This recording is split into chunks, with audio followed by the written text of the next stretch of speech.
ఇది ప్రధాన control panel. ఇది ఏసీని నియంత్రిస్తుంది. ముందుగా మీరు ఫ్యాన్ మోడ్ను ఆన్ చేయవచ్చు. తరువాత ఏసీని అమలు చేయడానికి కూలింగ్ మోడ్కు మారండి. తరువాత మీకు హీట్ పంప్ ఎంపిక ఉంది. ఏసీ అవసరం లేని చల్లని కాలంలో హీట్ పంప్ ఉపయోగించబడుతుంది. ఇది తాపనాన్ని అందిస్తుంది మరియు విద్యుత్తుతో నడుస్తుంది. ఫర్నేస్ కూడా ఇదే విధంగా పనిచేస్తుంది, కానీ ఇది గ్యాస్తో నడుస్తుంది. ఇక్కడ 4 మోడ్లు ఉన్నాయి.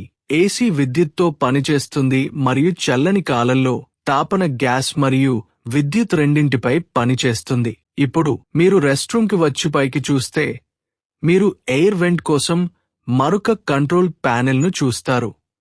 మీరు దానిని ఆన్ చేసినప్పుడు వెంట్ కవర్ స్వయంచాలకంగా తెరుచుకుంటుంది మరియు ఫ్యాన్ తిరగడం ప్రారంభిస్తుంది.